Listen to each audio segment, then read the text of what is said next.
Livro de Hebreus, capítulo 13, 20 e 21. Vamos ficar em pé para a leitura da palavra. Ora, o Deus da paz, que tornou a trazer dentre os mortos a Jesus, nosso Senhor, o grande pastor das ovelhas, pelo sangue da eterna aliança, os aperfeiçoe em todo o bem, para cumprirdes a sua vontade, operando em vós o que é agradável diante dele, por Jesus Cristo, a quem seja a glória para todo sempre. Amém.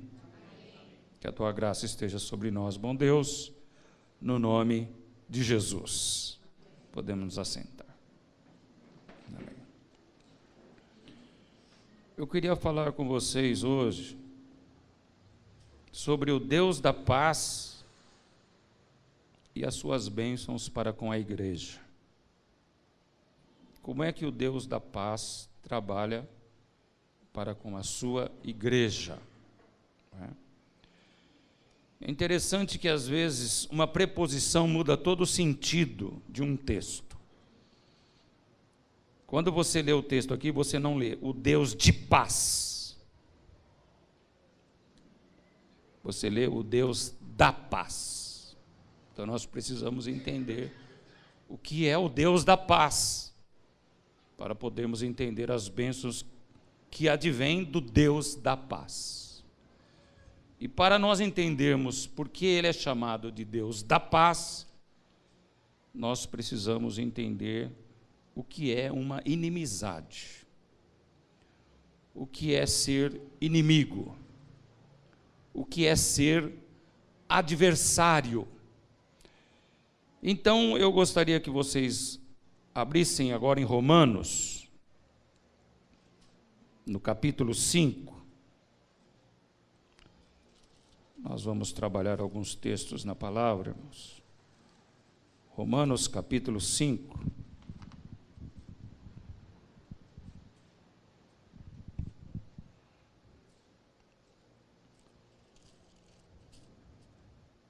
Versículo 8, 9 e 10, diz assim: mas Deus prova o seu amor, o próprio amor para conosco, pelo fato de ter Cristo morrido por nós, sendo nós ainda pecadores. Logo, muito mais agora, sendo justificados pelo seu sangue, seremos por ele salvos da ira. Porque se nós, quando inimigos, fomos reconciliados com Deus mediante a morte do seu Filho, muito mais estando já reconciliados, seremos salvos pela sua vida. Versículo 10 de Romano diz que nós éramos inimigos de Deus. O que é ser um inimigo de Deus? É ser revoltado contra ele.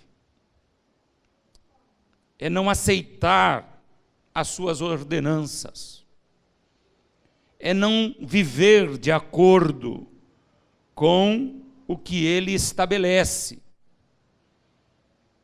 é ter atos de rebeldia.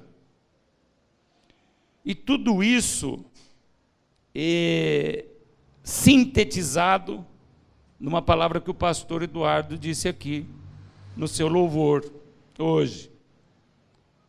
Nós somos pecadores e nós cometemos pecados. Então, o grande ponto importante da inimizade, da rebeldia, é o pecado. E isso nos fez inimigos de Deus. Feitos à sua imagem e semelhança, nos tornamos pecadores. Nos tornamos rebeldes e estabelecemos então o quê? Uma inimizade. E vivemos inimigos de Deus muito tempo, muitos anos, até que a sua graça nos alcança e estabelece novamente o caminho da paz através da reconciliação. Então a inimizade é o homem vivendo nos seus delitos e nos seus pecados.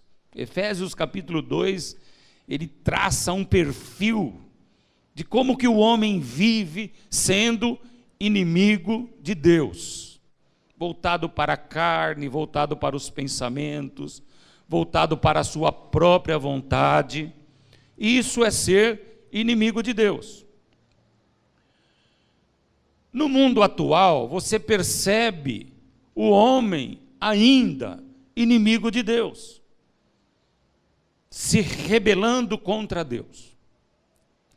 Ontem eu assisti um documentário no History Channel sobre ideologia de gênero, porque eu estou estudando isso para poder entender o que se passa na cabeça de um transgênero. E eu aproveitei o documentário para poder entender o processo. E eu vou falar para vocês que eu fiquei um tanto que chocado, irmãos. Eu fiquei chocado com a evolução dessa ideia no mundo. Porque você pensa em transgêneros, você pensa na sua cidade, nas pessoas que estão ao seu lado na escola, as pessoas que estão na rua. Isso já tomou proporções mundiais. E dentro de colégios, de institutos, de faculdades, esta ideologia ganhou multidões de pessoas já. É uma coisa absurda. E, além do transgênero, existem subtítulos para os transgêneros. E a ideia da evolução do transgênero é o ateísmo firme, forte. Deus não existe. Deus é um panachão. Deus não resolve nada. Deus é uma ilusão. Nós somos que mandamos em nós mesmos, como o pastor Rodrigo falou ontem aqui, não é? Muitas pessoas vivendo como se fossem deuses. E uma coisa me chamou a atenção nesse documentário, estava um rapaz transgênero, eles não se sentem gays, eles são apenas transgêneros, nasceram no corpo errado, só nasceram no corpo errado, essa é a ideia principal, não é? E estava ele e estava uma senhora de 80 anos do lado dele.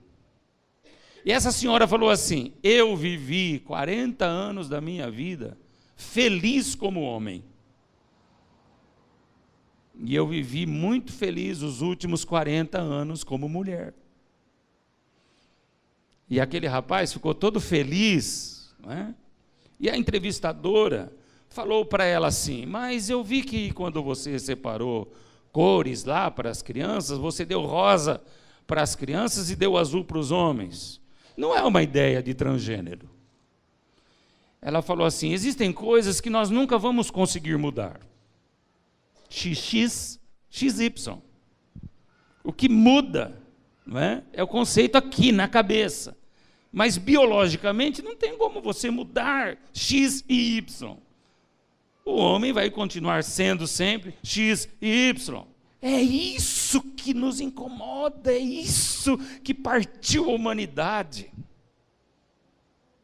Você pode imaginar, se não tivesse X e Y, como nós seríamos felizes?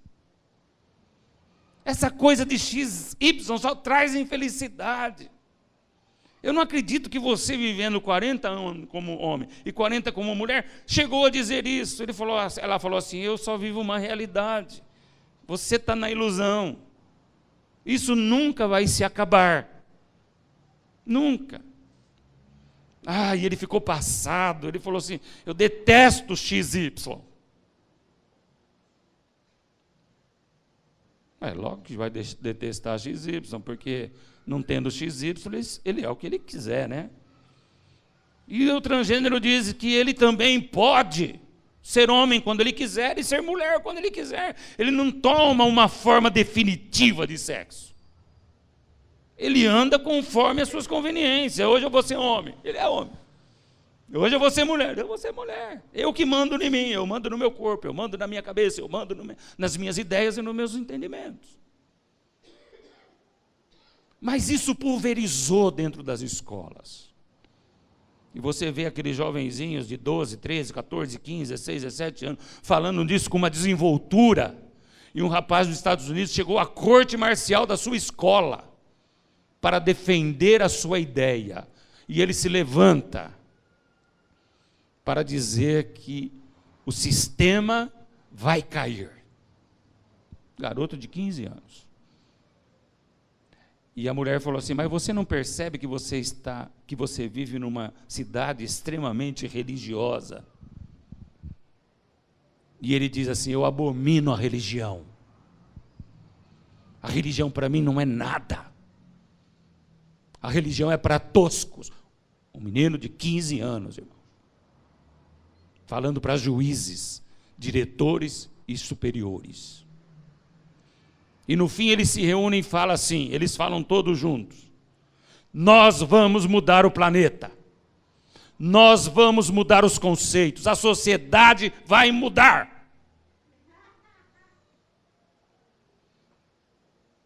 E outra coisa que me impactou um pouco, de menor escala, foi uma das supervisoras de uma faculdade nos Estados Unidos, em que ela é abordada, e a pergunta que foi feita a ela é a seguinte: eu estou falando tudo isso, irmãos, para mostrar o que é inimizade com Deus. Eu quero que vocês entendam isso. Porque a gente pensa que inimizade é fazer um biquinho, é reclamar de um negocinho. Isso são pontos de rebeldia, mas inimizade é muito mais do que isso. É estar apartado totalmente de conceitos divinos. Totalmente. Absolutamente, totalmente afastado de conceitos divinos. Isso é inimizade. Se você recebe um hétero aqui, ou uma moça hétero, porque muitas faculdades têm alojamento nos Estados Unidos, eles moram no mesmo lugar, estudam, e você colocar um transgênero, e ele não quiser ficar com um transgênero no quarto, o que vocês fazem? Vocês que estão bem mais adiantados nessa questão. Nós vamos falar para ele o seguinte: se você não quer morar com ele, então você procura outra faculdade para estudar. Então eu quero que vocês prestem atenção. Os inimigos de Deus, eles querem tornar os seus filhos inimigos de Deus. Porque você já entregou seu coração a Jesus. Você já foi lavado pelo sangue do Cordeiro.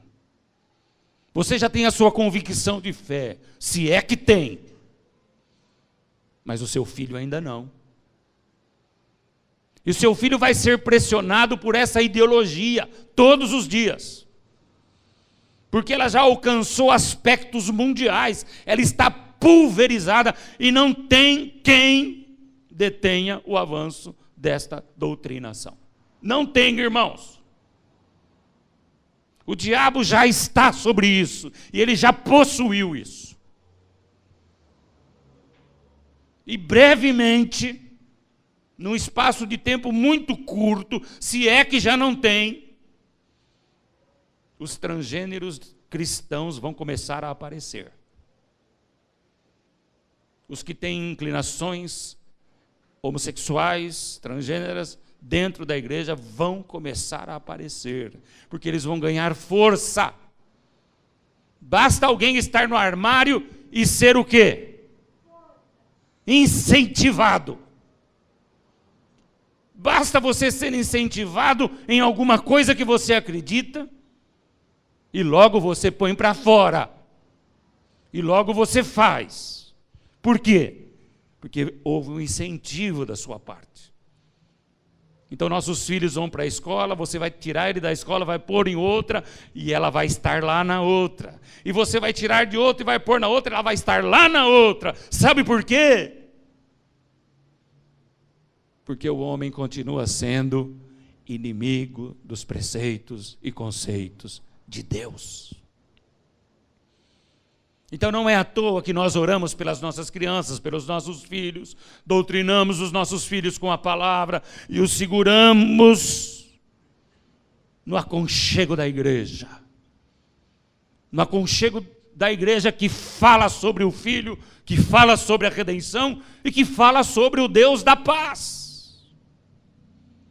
Então a inimizade é uma sociedade toda que luta contra Deus, que, incentivada por várias doutrinas e ideologias, quer acabar com a raça dos crentes agora.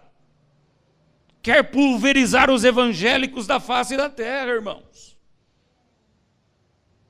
Só não percebe isso quem está muito distraído. Quem não consegue perceber o andar da carruagem. Eles vão, se possível for, entrar nas nossas casas. Opa, peraí. Já estão entrando. Porque eu assistindo lá, não estava dentro da minha casa? Eu estava sozinho. Mas e se o Léo estivesse sozinho lá na sala? E ele olhasse aquele homem com figura de mulher, e ele se interessasse em ver o que ia acontecer, ele ia ouvir tudo aquilo. E tudo aquilo ia ser lançado na sua mente e no seu coração. Nós precisamos entender que a sociedade, os homens, as pessoas que estão ao nosso redor, até as mais confiáveis, são inimigas de Deus.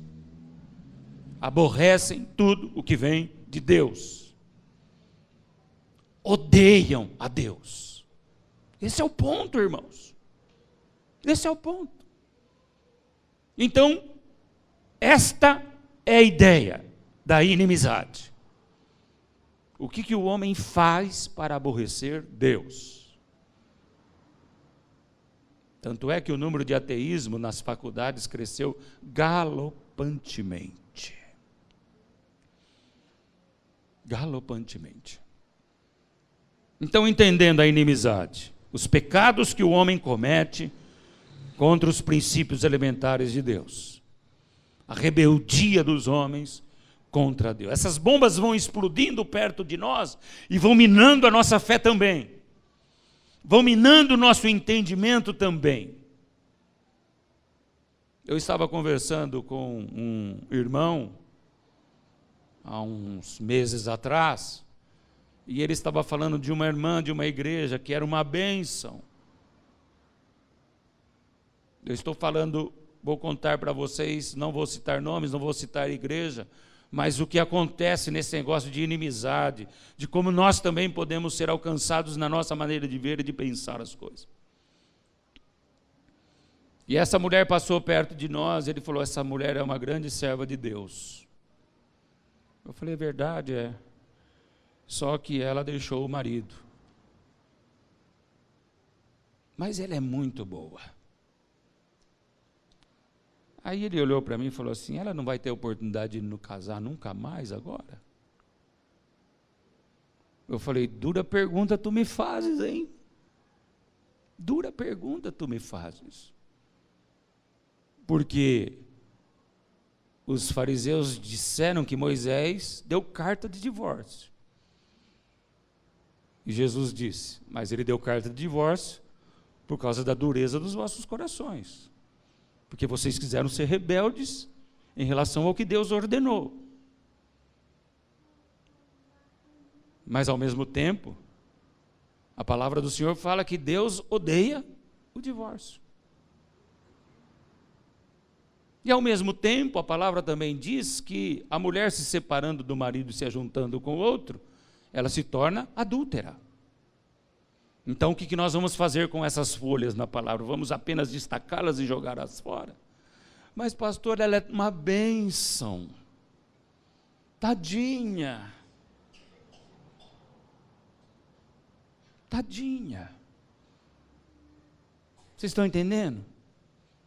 De repente, os inimigos de Deus ministram mentiras que se tornam verdades e nos deixam com os corações assim, compassivos. Tadinha, o que tem? O que tem? Não tem nada demais, todo mundo faz. Essa coisa de ser inimigo de Deus é poderosíssima. Tem poder. E para resolver esse problema na humanidade, vem a primeira bênção do que é ser Deus da paz, que está em Romanos também, capítulo 5. Se você quiser ler comigo, leia. Acompanhar. Justificados, pois, mediante a fé, temos paz com Deus por meio de nosso Senhor Jesus Cristo. E no fim do versículo 10, se éramos inimigos, fomos reconciliados com Deus mediante a morte do seu Filho. Muito mais agora, estando reconciliados, seremos salvos pela sua vida. O que é ser Deus de paz, da paz? É quebrar esta parede de separação. É quebrar essa inimizade. É pôr abaixo os conceitos da mentira.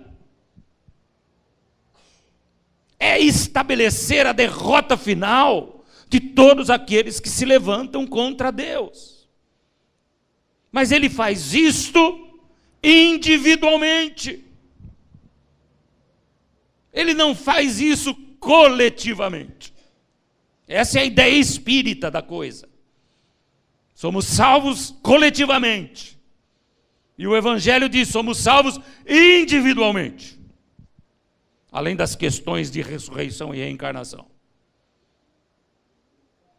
Individualmente o Espírito Santo trabalha em cada coração, procurando convencer cada coração de que existe um Deus que morreu na cruz, que derramou o seu sangue e que pelo seu sangue, quem o receber será justificado. E será reconciliado. E a ideia então é ter paz com Deus. Ser amigo de Deus. Então eu me torno amigo, como diz aqui, mediante a fé em nosso Senhor Jesus, porque foi por esse intermédio que obtivemos igualmente acesso a esta graça na qual estamos firmes. E o texto que nós lemos diz que também foi feito pelo sangue da eterna aliança. Aleluia! Deus tem poder de quebrar todos os paradigmas da inimizade. Deus tem o poder de quebrar todo o poder da inimizade. E Ele já fez isso na tua vida? Eu estou fazendo uma pergunta, Ele já fez isso na tua vida? Que falta de convicção, irmãos. Ele já fez isso na tua vida? Porque se Ele não fez, você continua sendo o inimigo. Mas nós estamos reunidos aqui, diante do Deus da paz, amigos de Deus, livres para adorar. Isso é uma bênção decorrente do Deus da paz. Não seremos mais condenados. Agora somos amigos de Deus. E vivemos em paz com Ele. Às vezes fazemos algumas birrinhas, alguns biquinhos. Às vezes não entendemos alguns parâmetros de Deus. Nos revoltamos e às vezes também nós nos deprimimos. Mas são só birras. Isso não significa que eu sou inimigo de Deus. Porque eu sei que Ele me ama. E a minha mente vai, pelo Espírito Santo, ser trabalhada para perceber isso. Olha, Deus não é mais teu inimigo, Ele é seu amigo, Ele é Deus da paz, Ele já te justificou. Diga para o seu irmão: Deus já te justificou em Cristo.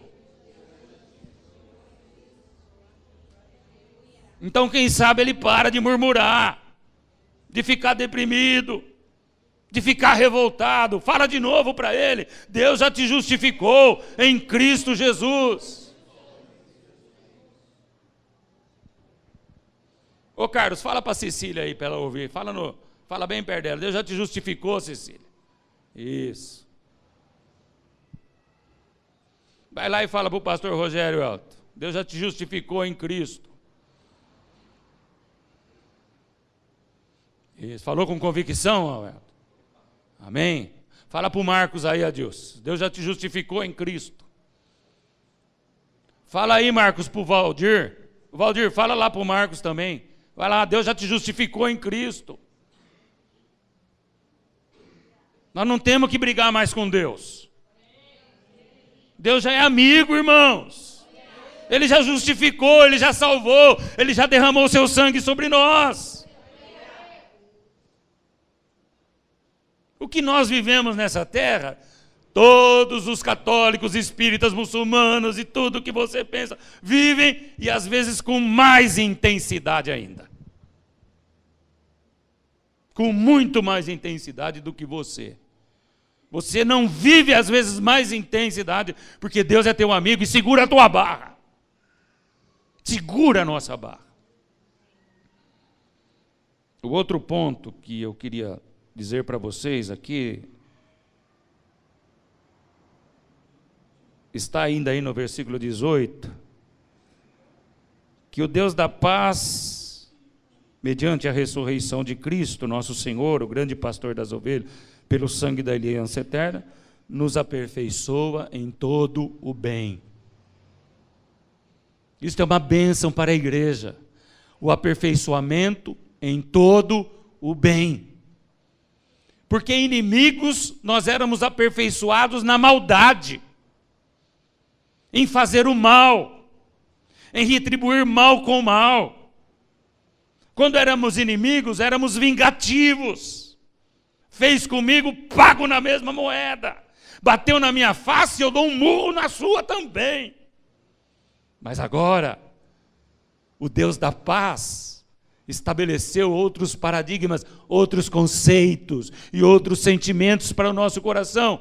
Se antes éramos aperfeiçoados no mal, agora Deus nos aperfeiçoa no bem, pelo poder da ressurreição e pelo sangue da aliança eterna. Ele é o nosso pastor. Vocês entendem, irmãos? Deus não é tentado para o mal. A bênção que Ele dispõe à igreja é para que a igreja seja aperfeiçoada para o bem. Tanto é que a palavra mesmo do Senhor diz: aquele que sabe que deve fazer o bem e não o faz, nisso está pecando, porque existe uma obra de Deus na igreja, aperfeiçoando esta igreja para o bem. E se eu sou aperfeiçoado para o bem, o mal cada vez mais fica distante de mim. Então eu preciso analisar as minhas condutas, os meus movimentos. Se existe maldade, se eu continuo fazendo maldades, eu não estou sendo aperfeiçoado. O sangue de Cristo ainda não cumpriu em mim a sua obra. E eu estou tardio em ouvir o pastor da ovelha. Deixa o Deus da paz te aperfeiçoar para todo o bem. Ame seus irmãos. Aperfeiçoe-se em amar o seu irmão. O pastor Eduardo não estava falando assim? Agora, se você não se aperfeiçoar em amar o seu irmão, você está na maldade. Não existe meio termo no Evangelho, ou é 8, ou 80. Não existe, irmãos. Outra bênção advinda do Deus da paz está em 1 Tessalonicenses 5:23. Abram aí. 1 Tessalonicenses 5:23.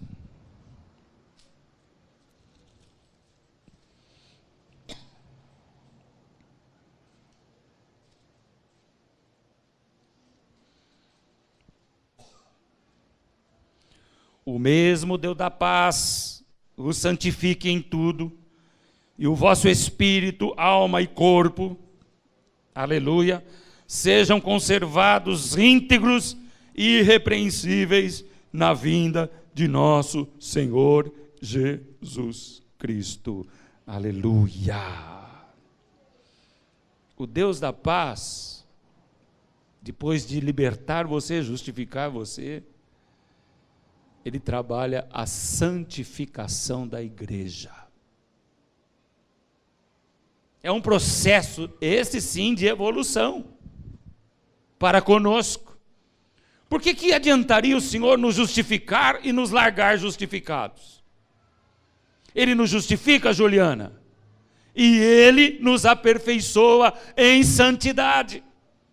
Não só para o bem, mas em santidade. Porque Ele quer que a sua igreja seja como Ele é, santa. E quando Ele faz isso para preservar, o texto diz, o nosso corpo, a nossa alma e o nosso espírito para o dia da ressurreição. Para o dia da volta de Cristo.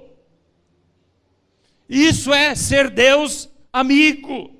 Deus de paz, que sempre trabalha a favor da igreja, nunca contra a igreja. Deus nunca trabalha contra você, pelo contrário, Ele trabalha sempre a seu favor. Vamos entender isso. Você tem um filho, eu já falei isso várias vezes, mas eu quero que você entenda de novo. Você tem um filho. E você ama o seu filho. Se o seu filho faz coisas erradas, o seu propósito de estabelecer um caráter no teu filho não continua de pé. E para isso você vai ter que fazer o quê? Repreendê-lo. Usar às vezes a varinha. Cuidado com isso aí, viu, Rogério? Dá processo. Usar a varinha dá processo hoje, está vendo? Os inimigos de Deus falando, não açoite seu filho. E a Bíblia fala assim, pega a varinha e bate nele. Depois da terceira vez que ele não obedecer, pega a varinha e bate no bumbum dele. Mas não é para bater na cabeça, no pé, no braço, ou então pegar o porrete da enxada e dar na cabeça. Tem gente que exagera, né, irmãos? Bate no bumbum, explica para ele por que ele está apanhando. Então você faz isso, mas você continua o quê? Amando o seu filho. E depois que você repreende, você abraça. Você faz entender por que ele viveu aquele momento dissaboroso. Esse processo de santificação em nós é dessa maneira. É necessário, diz Pedro, que nós passemos por algumas provações, para que o resultado final da sua fé redunde em glória e louvor a Ele, quando Ele aparecer nas nuvens. Essa prova é que Deus abandonou-me. Deus não se importa comigo, mas é mentira, irmãos, Deus se importa. E a prova veio, porque Ele está te purificando, como o ouro é purificado no fogo. O processo da santificação, às vezes, é dolorido. A gente tem que perder coisas que a gente ama.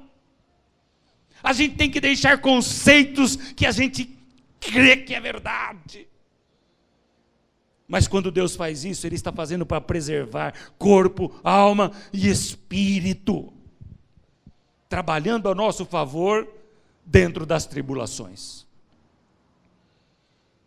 Eu poderia usar aqui Sadraque, Mesaque e Abednego.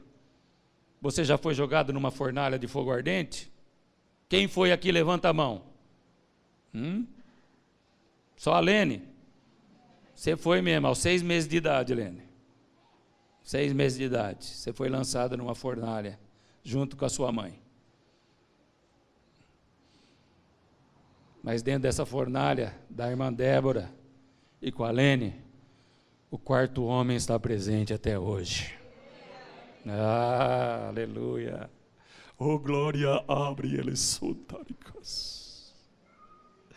É assim, irmãos. Você pensa que está sozinho na fornalha.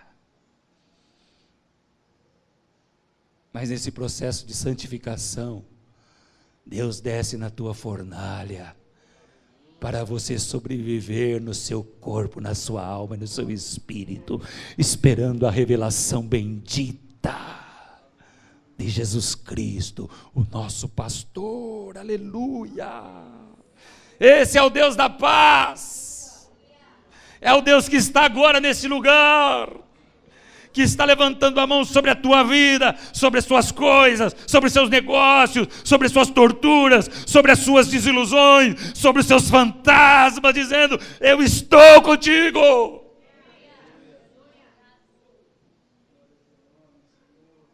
Feliz o homem que consegue ver Deus no seu choro, porque ver Deus na alegria é fácil. Feliz é o homem que, quando chora e lamenta, consegue perceber e ver Deus ao seu lado, como um bálsamo eterno, curando as feridas da minha alma. Terceiro aspecto, Filipenses 4:7.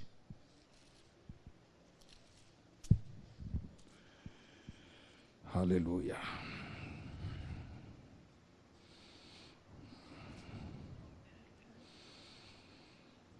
E a paz de Deus, que excede todo entendimento, guardará o vosso coração e a vossa mente em Cristo Jesus. Oh, aleluia. Eu gosto desse Deus aqui, sabe, irmãos? Porque meu coração e a minha mente não será pervertida pela ideologia de gênero. Não será pervertida pelos caminhos mentirosos de inimigos de Deus que se levantam. Porque Ele guarda, aleluia, o meu coração e a minha mente em Cristo Jesus, o Senhor, aleluia. Ele trabalha pelo corpo, pela alma, pelo espírito, mas Ele também trabalha na minha mente, para que eu possa entender o processo da salvação. Entender a cruz, entender o sangue derramado, entender o seu amor. Na vigília de sexta-feira, o pastor Edson falou algo interessante e chocante. Ele diz, com todas as letras, a maior dificuldade do crente é entender o amor de Deus. Tenho para mim que nunca vamos entender, porque Ele é grande demais para caber na nossa cabeça, na nossa mente. Nós entendemos o amor de Deus como nós amamos, na verdade agora estou falando eu, como nós amamos nossa esposa ou nosso marido. Nós entendemos o amor de Deus como amamos nossos filhos, nossos pais. Mas o amor de Deus vai muito além do que amar pai e filho, e esposa e esposo. Entender o amor de Deus que morre pelos inimigos, que morre pelos pecadores. Entender esse amor é algo muito maior do que podemos entender. Mas no que é possível a Ele, Ele guarda a minha mente, para ela não se cauterizar, para ela não abandonar a fé, para ela não receber doutrinas de hereges e de falsos profetas, porque Ele estabeleceu na minha vida: eu sou seu amigo e estarei convosco até a consumação dos séculos. Aleluia!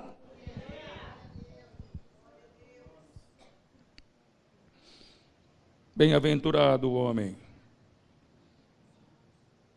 que não tem a sua mente cauterizada na mentira dos homens. No evangelho pregado nos dias de hoje, sem o estabelecimento da cruz e do sangue de Cristo. Muito se fala de vitória, muito se fala de conquistas dentro das igrejas, sem a necessidade do Filho de Deus, do seu sangue e da sua cruz. Tudo é balela. Guarda o teu coração e a tua mente em Cristo Jesus, Deus da paz. E para finalizar, está em Romanos 16, 20. Finalizar esse pensamento, viu, irmãos? Porque se você quiser falar das bênçãos do Deus da paz, aqui a gente vai ter à tarde. Aí começa amanhã cedo de novo. Romanos 16, 20.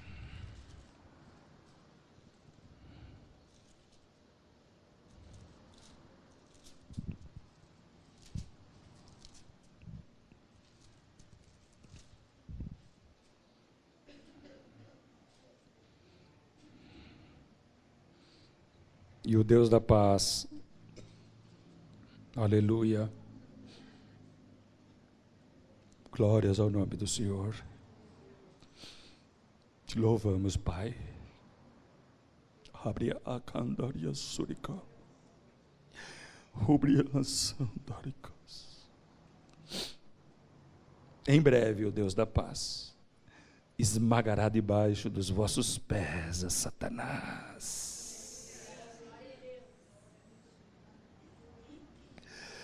Oh, maravilha, Senhor. Toda glória e honra ao teu nome, ó Deus. De eternidade em eternidade, tu és Deus. Tua palavra me leva a cantar, tua palavra me leva a louvar, tua palavra me leva a prostrar diante de ti, Deus da paz. A cabeça do diabo será esmagada. O Deus da paz esmagará debaixo dos vossos pés a cabeça da serpente. Ele já esmagou, para que a serpente não tenha mais poder sobre vós, para que as trevas já não tenham mais poder sobre vós, para que toda a ideologia do mundo não tenha mais poder sobre vós.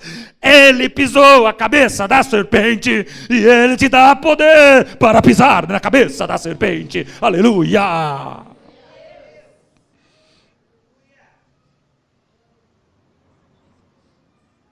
Para de reclamar, irmãos. Para de achar que você é um coitadinho, uma coitadinha. Use desse poder na tua vida. O Deus da paz, de toda paz, provê justificação, santificação. Ele guarda corações e mentes. E Ele já esmagou a cabeça da serpente. Aleluia. Receber esse Deus da paz é algo além de aprazível. É a garantia da vitória que todos aqueles que pela fé o recebem como Senhor e Salvador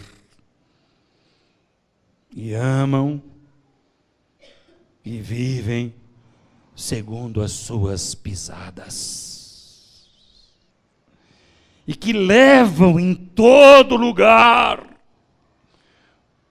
o cheiro do seu conhecimento.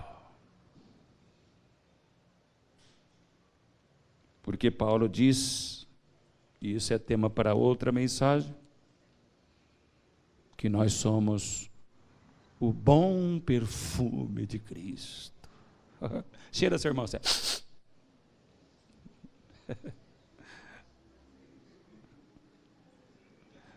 O bom perfume de Cristo. E nós levamos em todo lugar a fragrância do seu conhecimento.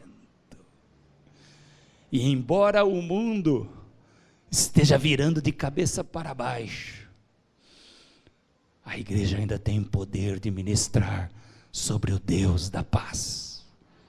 E para cada um que morrer, Deus levantará 10 para pregar. E cada 10 que morrer, Deus levantará 100 para pregar. E cada 100 que morrer, Ele levantará 1000 para pregar. O Deus da paz reina. Aleluia!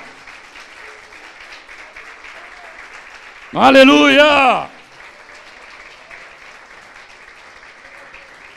Aleluia, Senhor!